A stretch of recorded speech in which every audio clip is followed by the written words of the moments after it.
Welcome, everyone. This is another Jesus in Politics 5 Jesus Shall Reign interview. I'm Pastor Tim Bushong, and with me today is the irascible Rod D. Martin. Rod, welcome to Indiana. Good to be here. I'm going to be welcoming you to Indiana on October 19th of this year for our 5th annual conference. And for some reason, I thought a guy like you could bring an awful lot to the table, given your background, given your connection with the Southern Baptist Convention, and given what I read you post. So here we are.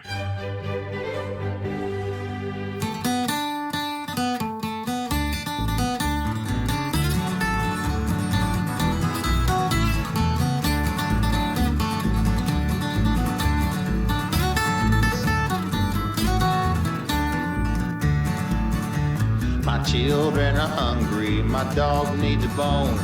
I'm out of a job now and I'm just driving home an hour after sundown. We first met at my first Founders Conference, which was in Louisville, 2019. Yeah. And if you remember, you spoke, I think it was 50 minutes extemporaneously, and I still remember your main points. Just show up and vote, people. It's not that hard. But you were speaking in the context of go to the convention, and at that time, what was the topic was Christianity and social justice. I mean, it was still being pursued. And when I first talked to you, I'm like, okay, here's this happy, joyful, ebullient, mellifluous speaker. I got to know he's got a Southern accent. I don't, so he's going to be smarter than me. And I said, hey, is it just me, or is the hermeneutic used to support gay Christianity similar to the one to support women pastors? And you immediately say, it's not similar to it. It's the same one. Identical. So I knew I'd found a kindred spirit. So why don't you tell us just a little bit of background, why you're infamous, and we'll get right. We'll get right to it. Well, I am surely that. I am, of course, an Arkansas native. I live in Florida now, as you can see out my window, and by way of Silicon Valley and a few other places. I was one of the early guys who helped start PayPal. We did a lot of technology stuff. And in my oh-so-copious spare time, I am very involved in the SBC, which... And, you know, I guess it's worth mentioning, I've been president of the National Federation of Republican Assemblies. I've been policy director for Mike Huckabee. I've worked on Capitol Hill. I've done a lot of things through the years. But, you know, it's been mostly tech focused for quite a while. And, it gives you a little bit different perspective. You know, a lot of the guys we're dealing with in the SBC, I hate to say it this way, but honestly, haven't worked for a living. And I don't mean that they're not working. I mean, I see my pastor down there, we'll have a committee meeting or something, and, we'll get done at 10 o'clock because people are trying to get off work and get away from games and different stuff. And so we won't even start the meeting till 8 p.m. And at 10 o'clock, you go out in the parking lot, you shoot the breeze for a minute. And after 10:30, the pastor's coming out. He hasn't been home all day. So I have nothing but respect for these guys. My goodness, they're understaffed, underpaid, overworked. That's not what I'm talking about. I'm talking about not having had a government class since high school, not having had to do the things you do in a business setting, not having had to deal with a lot of the kind of regulations and market pressures that most of the people in the pews do. And it frequently shows up in some really unfortunate ways. And in my time, you asked about being infamous. In my time on the Southern Baptist Committee's executive committee, Southern Baptist Convention's executive committee, where I took some, let's just say, controversial stands. It was painfully clear at times that, just simple concepts like fiduciary duty didn't mean anything to some of them. And they almost treated it like, well, that's a legal thing. We would be in sin to consider that. No, you're in sin not to. Right. What do you think stewardship is all about? Oh my goodness, yes. And that's all the SBC is. And if your audience takes anything away from this at all, you have to take away this. The Southern Baptist Convention is important because it's a giant stewardship ministry. That's what it is. We take in hundreds of millions of dollars of widows' mites every year. And we put them to work in missions and in ministry and in training the next generation of preachers. Our job on those boards of trustees is to steward the money and make sure that it's going to exactly what that widow in the pew wanted it to go to. And there is no other job. Your job is not to be the fan club for the head of the entity. Your job is not to, backslap and get your next preacher job. No, sir. Your job is to be a steward, and it's not sexy and it's a lot of work. And they're frequently unhappy with both of those statements. And then on top of that, what is your job as a church member? Show up at the Southern Baptist Convention once a year. It's a 2-day business meeting, and vote, because that's how we make sure that the trustees are people who care about the widow. That's it. This is a super simple thing. Maybe they've been to too many 2-hour business meetings and they just think, man, if this is 2 days of this, I can't take it. Well, it's 2 days of fun. You've been there. I know. We get good preaching. We get good music, usually to all different tastes. By the way, this year's music was pretty good.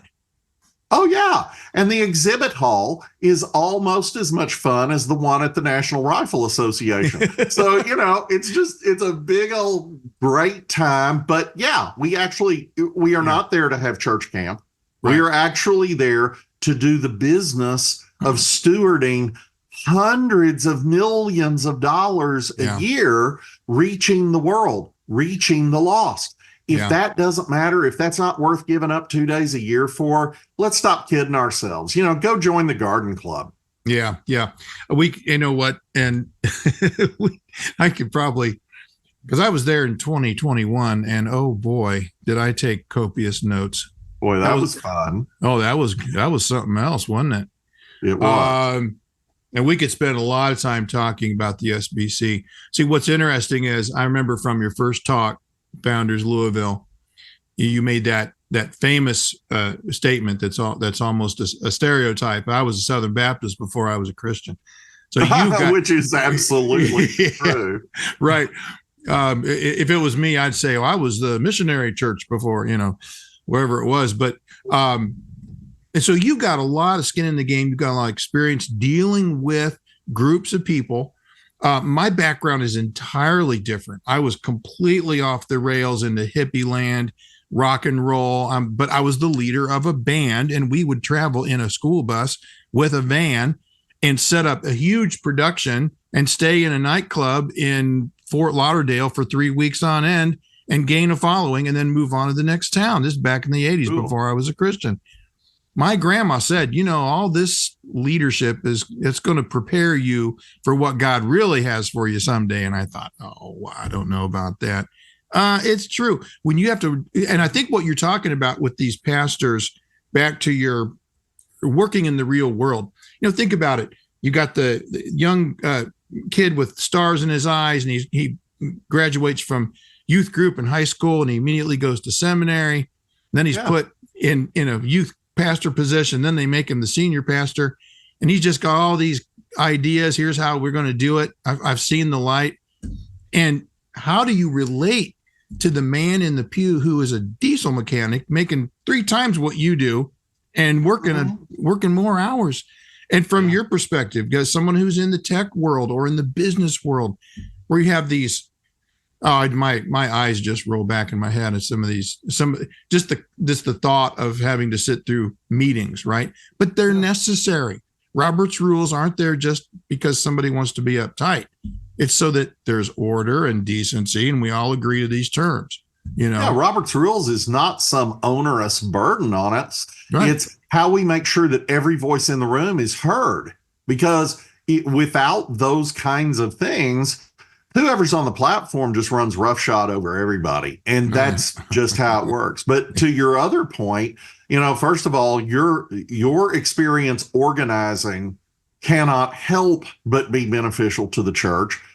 Most of these guys have no organizing experience. If they do, it's, kind of the youth ministry version, as you said, and that hasn't proven to be that great a model. I'm a former youth minister. I get it. But, there's, as you know, from the real world, there are better ways to do a lot of the practical things under discussion. But more than that, it's also just the reality that a lot of pastors, sadly, probably not with a lot of thought put into it, just don't appreciate the idea of vocation. And you were talking about founders. I did a documentary for Tom Askell a few years ago on vocation, and it's on YouTube. You can go check it out. Oh, yeah. And it's pretty cool, I think. And the idea is just very simple. Everything is a calling. On the one side of the coin, we have the Great Commission, but on the other side of the same coin, we have the creation mandate. God gave us the creation mandate in the garden and then re-gave it to Noah after the flood. So very much after the fall, not just after the fall, after he killed everybody in the world but one family for their evil. And so there's no question this is still in force. This is still what we're doing. So, on the one hand, we are reaching the men and God is recreating them. On the other hand, God is finishing the creation of his world. And so, you can take that in different eschatological directions. Doesn't matter. What matters is the Lord himself has told us that when he shows up at a day and hour you do not know, he better find us faithful and engaged in our work. Well, okay, that might be next Tuesday, or it might be another 2,000 years. Don't know. Above my pay grade. My job absolutely is to be working at that. So if I'm out here selling shoes, I need to be the best shoe salesman. Martin Luther said the job of the Christian shoemaker is not to put little crosses on the shoes, it's to make great shoes. And that's exactly right. We are to be excellent in every vocation, and understand that the janitor down at Taco Bell has a meaningful vocation too. It may not be a lifelong vocation. I hope not. Sure. But if he doesn't mop up at just the right time, some breadwinner from some family may slip and fall and be out of work for 6 months. And what happens to his family? Everything has meaning. Everything is to be done as unto the Lord. And some of the pastors we're talking about are prone to seeing those other jobs, whatever they are, anything that didn't involve being a youth minister and then a preacher, as basically being an ATM. Yeah. And to be fair, they came by it honest because that's what David Platt taught them. Okay. So 10 years ago, we're at a big church picnic, had some visiting friends, and one of them, they'd started up this cool church, and it was going to be where all the hip people went. He goes, "Oh, got to read this book, Radical, How to Change Your Life. It just challenged you to live like a real Christian every day." And I looked at him and said, "My friend, I've been about that since May 17th of 1987. Sometimes more faithfully, sometimes less, but that is everything." He goes, "Well, no, and I never bought into it. I couldn't deal with it. My girl had to read it when she went on her missions work. And at first it was like, oh, okay. Within 2 chapters, though, we discipled her big enough, well enough to go where she's like, no, this is not it. What he's saying is not biblical, not in the big scheme of things. No, not at all. No. And it's worse than that. That book contradicts itself every 3rd page. It is just dreck. How did this pass for uber spiritual? It's not even good writing. It's still the name of his ministry, too, to this day. Well, I'm glad there are people like you that'll read it so I don't have to. Thank you. Well, and you are doing well by avoiding it. I'll give you an example. In the beginning of the book, he spends pages talking about how this big insight that he had received from the Lord was that Jesus only ministered to tiny, small groups. He had 12 disciples. Well, I seem to remember him doing more than that, but we'll just set that aside. For the sake of argument. In the very next chapter, he's bragging about the mega church he pastors. I mean, what? Okay. Yeah. And then, you go into, there's actually a section in which he spends some time talking about how if you're spending any money at all supporting the ministry of a local church, that's probably sinful. It's certainly wrong-headed because all of your effort should be going to international ministry. And I'm just like, okay, well, but why is a soul in Zimbabwe worth more than a soul in Miami? Yeah. And by the way, you pastor a megachurch. So it's literally incoherent. Yes. Does not hang together. Just compound. It's kind of semi-socialist, you get close to the line and then come back from the brink. It's woke before these guys were willing to be openly woke. Yeah. But that's not the worst of it. It's really incoherent. And I know of churches that did this as a group Bible study, and the pastors all, this is so deep. The emperor has no clothes, Tim. Right. This is ridiculous. He's just a celebrity pastor you guys all want to curry favor with. Yeah.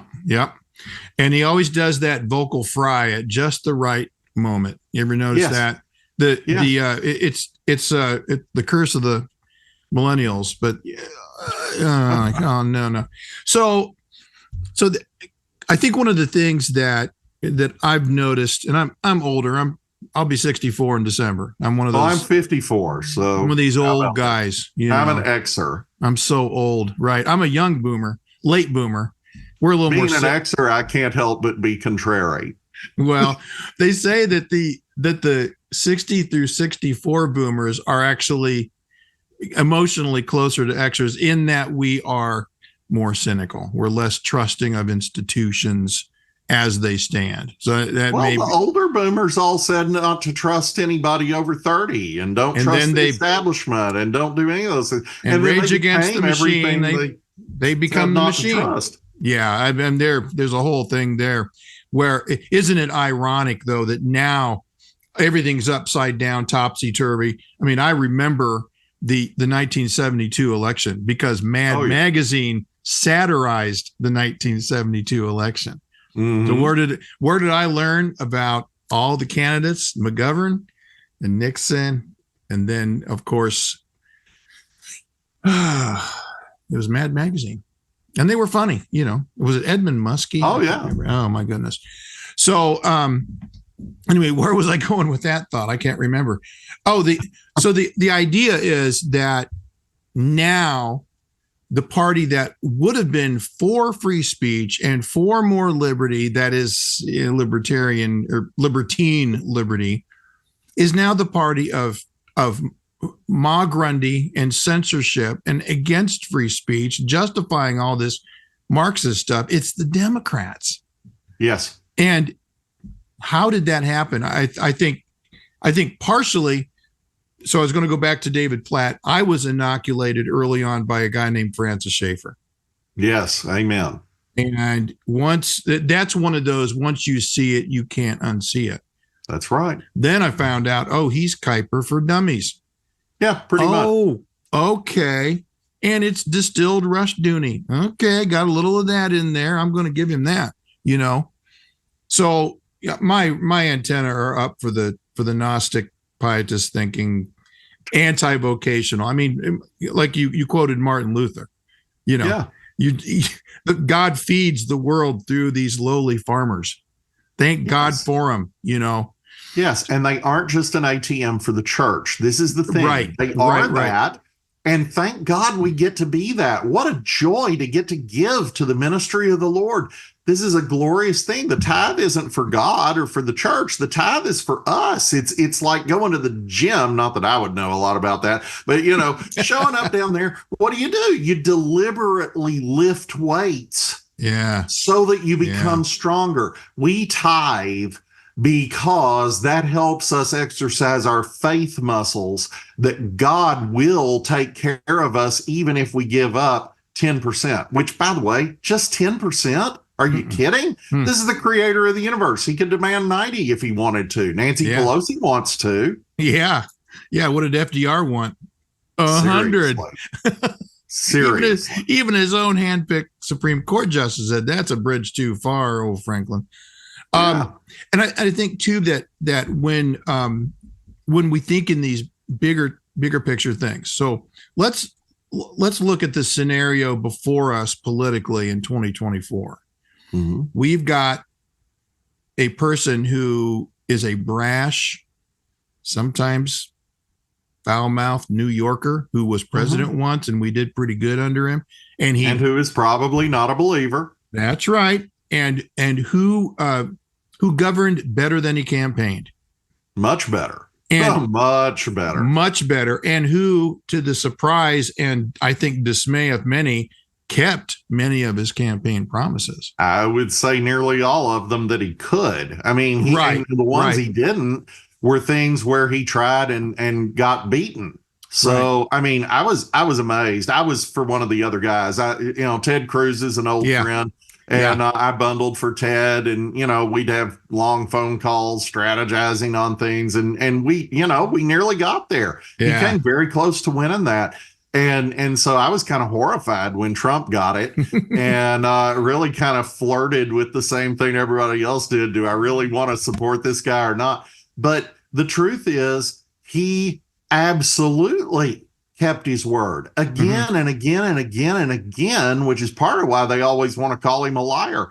Kamala's getting up there on that stage the other night and actually saying that Roe v. Wade didn't legalize ninth month abortions. Are you kidding? Yeah. You literally just got back from a speech where you were talking about legislating that, and now you're on ABC telling us that it doesn't do that. I mean, just infinite lies from that side. And since she didn't do her hyena cackle, she lied much better than she's been lying for the last, political career. She pretends she's not going to tax tips. Well, first of all, you stole that from Trump. And second, you cast the deciding vote in the Senate to tax tips. Right. I mean, it's absurd, the level of gaslighting. And here's Trump that honestly, I don't think any of us expected much of anything. I knew he'd be entertaining, and I knew whatever he thought was best, he would do his best. Yeah. But he turned out actually shockingly well, both in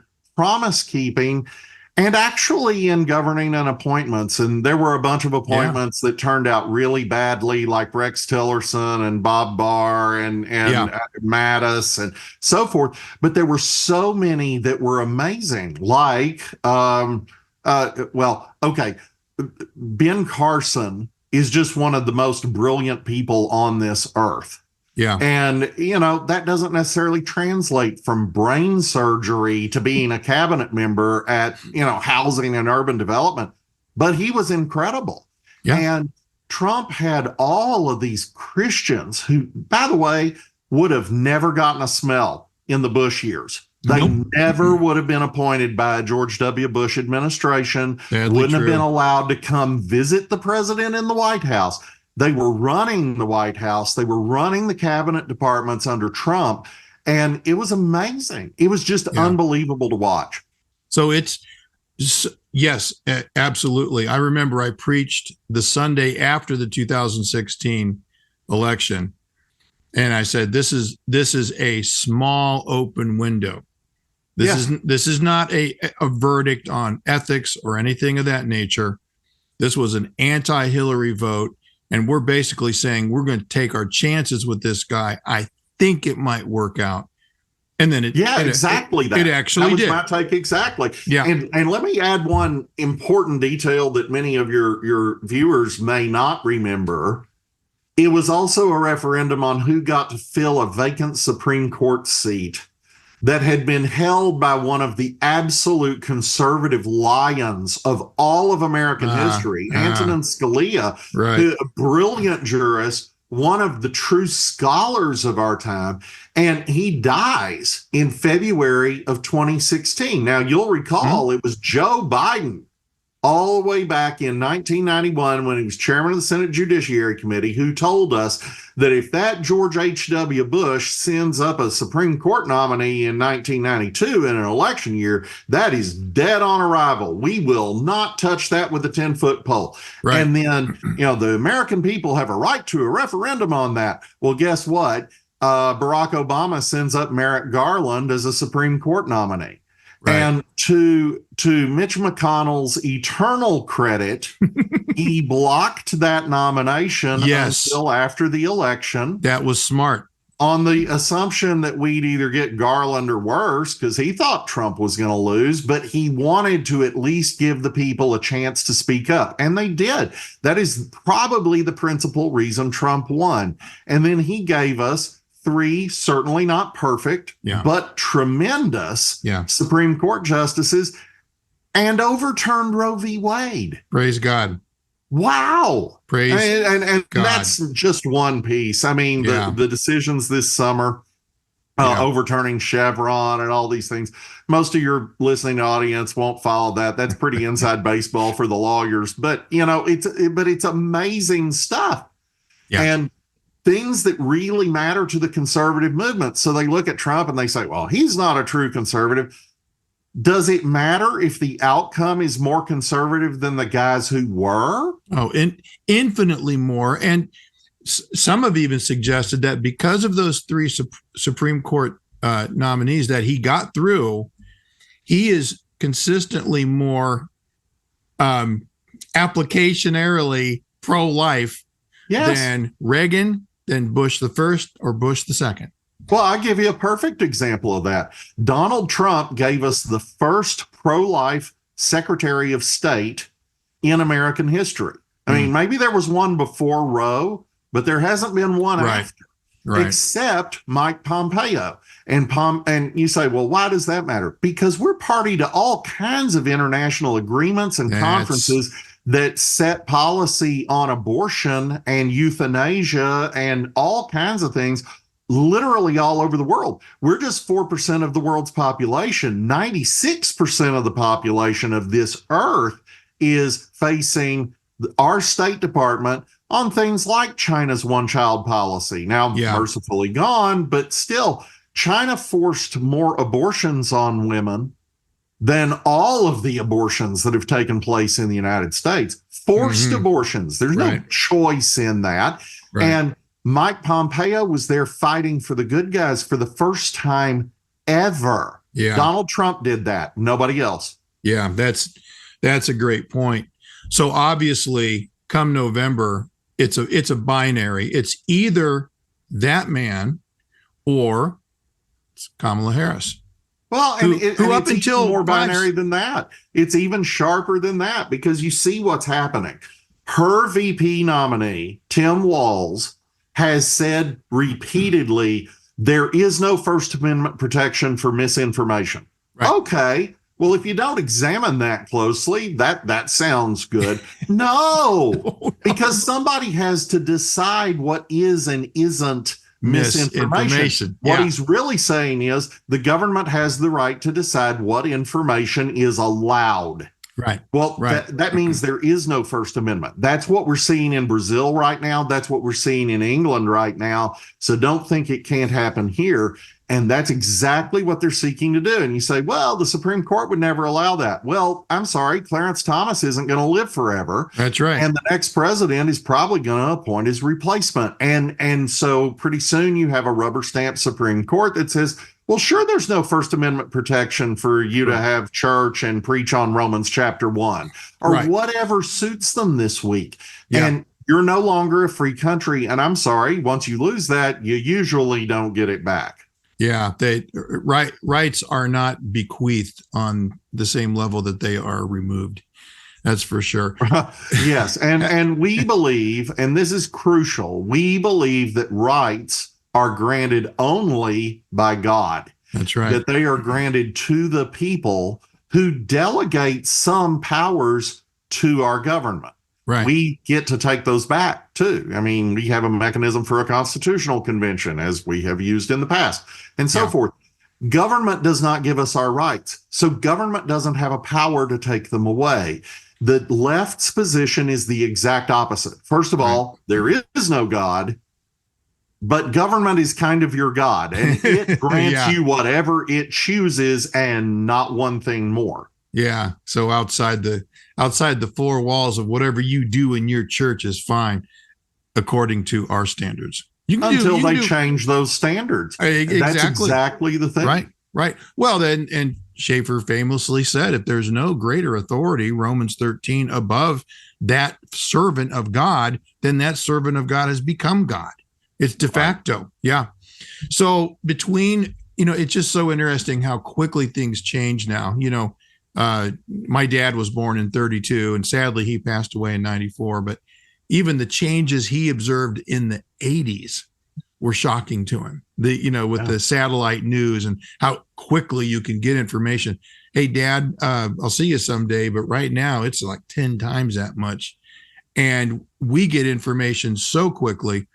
By the way, I would have liked to heard John Adams' campaign manager and Thomas Jefferson's campaign manager be told, it's only free speech when it's not misinformation. You know how much crap was flying around. You should mention that race, because you'll recall one of the things that was attempted by the Adams administration was the Alien and Sedition Act. That's right. Which specifically censored free speech. And that election turned on that. It had already been repealed by the time the election happened because the outcry was just so great. But Jefferson and Madison authored the Virginia and Kentucky resolutions, which suggested that the states had the power to effectively veto federal laws that conflicted with the Constitution. Yeah. So this is an early American debate, and it was resolved very, very clearly in 1800. So here we are, all this time later, more than 200 years later, and we're going to become a totalitarian system now? No, thank you. No. Yeah, I'd rather not. And that'll be the death of the church. I mean, the church can't die. Jesus is king. That's not what I'm saying. But the church in America can certainly either not just die, but maybe just wish it was dead. And people don't appreciate that. They talk about how the mission field is watered with the blood of the martyrs, but they forget things like, do you remember that the country that is now called Turkey used to be Christian? Uh-huh. Do you remember that the country now called Egypt used to be Christian? Yeah. Do you realize how few Christians there are now because the Muslims put them to the sword and made their children eunuchs or slaves. Japan?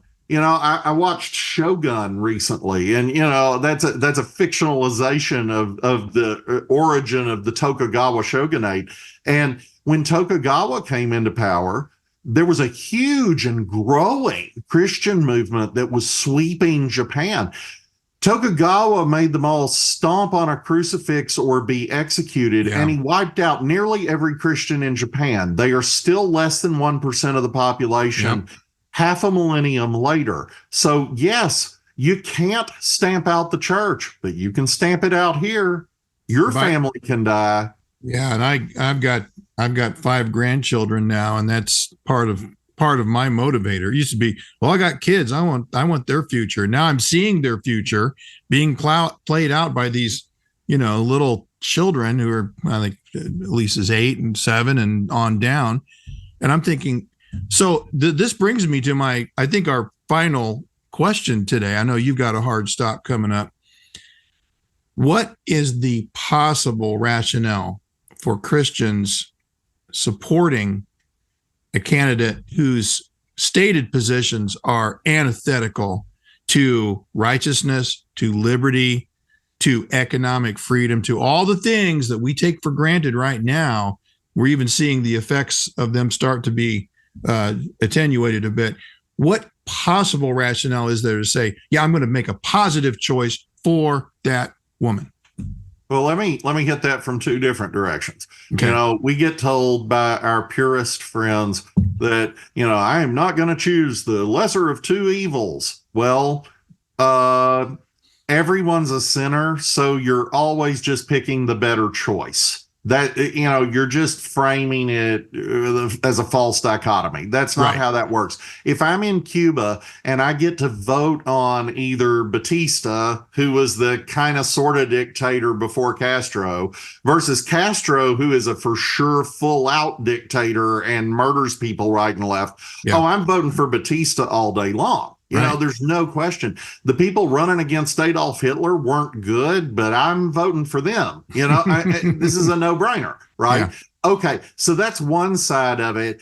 You're never voting for the lesser of two evils. You're voting for the better of two choices. So there's that. But what I heard you ask was about evangelicals for Harris and these guys like the board chairman at Christianity Today and David French, who we were told was a paragon of virtue. And, you know, all these supposed betters than ours who are making the positive case for someone who advocates using taxpayer money for gender reassignment surgeries in prison, and let's call that what it is. That's just genital mutilation. Whose vice presidential nominee passed a law in his state where he is governor, giving him power to come into your other state and take your children from you and use the state to reassign their gender. That's, you know, cut off their genitals. That's right. These are evil people.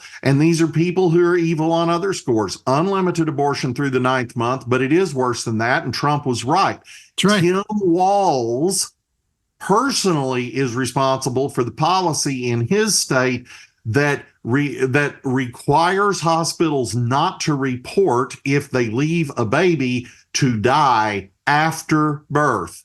Which is de facto murder after birth. They've had 12 such murders of born infants just this year that are verified and known. And we don't know how many more. These are evil people. And I would go further. I think you actually should care about the Bible's other teachings on public policy. Yes. 1 Samuel chapter 8 is perfectly clear about the size of government, because it says that tyranny would be, among several other things, taxing you as much as the tithe. 10%. So we have an absolute hard stop on taxation at about 9.9%. Well, heck, sign me up for double that. That'd be amazing. Wouldn't that be great? So what does this tell us about the size of government that God contemplated even under a monarch versus what we have? What does this tell us about the idea of you know, how much taxation is legitimate? What does this tell us about all kinds of things about government? Well, I'm not going to freight that one verse with all of that, but I don't have to, because I have 66 books of scripture, and they actually have quite a lot to say about the law. Some of that is not applicable today. I don't have to sacrifice a sheep. That's great, you know, but some of it absolutely is. And some of those laws, for example, make very clear that abortion is evil. That's right. So that's right. From beginning to end, we have a standard. We don't tend to use our standard. Our standard should be held up against what these different candidates are not just saying, but what they're actually doing. And that works in both directions. Trump tends to sound a little less like I want and then go do what I want. Harris pretends she's something she's not and then goes and does all that other stuff. And everybody on the other side knows this. It's like Barack Obama. He ran for office every single time on a promise that he was against gay marriage. That's right. And they all knew he was lying all along, and he was. And you know, after the fact, and then the flip flop was called my thinking evolved. Well, that's just another way of saying you flip flopped. He was always promoting it. He always was, and we all knew. And we all know what Harris is promoting, and it's plain as day. So no, David French and Russell Moore and all of these guys, Curtis Chang, my gosh, they derive their paychecks from leftist institutions funded by leftist stockholders, funded by leftist foundations. And we all know that. Imagine Meg Basham. Thank you, Meg Basham, for pointing this out with the receipts. Yes. My goodness. Yeah. You don't even need that for French, because his primary jobs now are at the New York Times and the Atlantic. I mean, David French. I'm telling you, it's like fingernails on a blackboard for me. There's a boomer expression. One more thing, because I know you got to run. What do you think about if this coming Sunday your pastor got up and said, "I'm not telling you who to vote for, but if you do vote for the wicked party, PJ O'Rourke, the stupid party, and the evil party, if you do use your vote, your stewardship, your tool to vote for the evil party, I guarantee discipline proceedings commence." What would you think of that? I can see different sides of that. I can understand if churches handle that differently, but I actually don't think that's crazy anymore. And I'll put it to you this way. If one of the candidates was actually an avowed personal member and a swastika wearing Nazi, right, would your church institute church discipline? Well, yeah, of course, absolutely. And the SBC would kick your church out of the convention if your church supported such a thing. Well, okay, Hitler killed 6 million Jews. Right. Abortion in America killed 62 million babies. Tell me these things are meaningfully different. Yeah. We actually have to start being honest.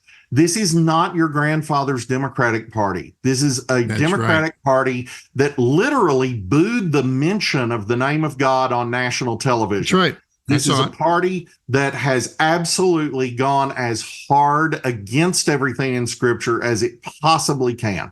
And so at some point, this doesn't make the Republicans good. The Republicans are frequently just annoying beyond words. You said evil party and stupid party, and I think that's very true. And sometimes we've got some evil people among the stupid.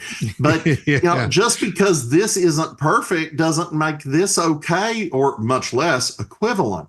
Right. And you were talking about the 80s. In the 80s, we were constantly being fed this diet of moral equivalence, that the Soviet Union and the United States are really just the same. Yeah. Well, no, they weren't. Yeah. The Soviet Union murdered 20 million of its own people. That's right. It instituted a communist regime in China that murdered 65 million of its own people, which instituted a murderous regime in Cambodia that killed 1/3 of its population in 2.5 years. These are materially different from America has some things wrong.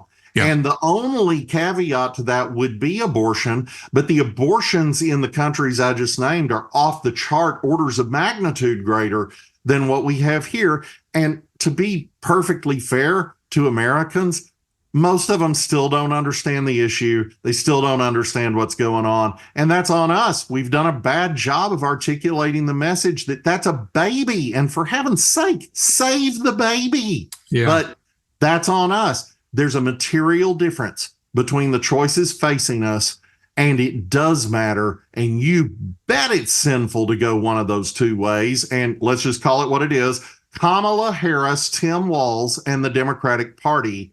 It is just exactly the same as voting for a communist party in Venezuela or Brazil.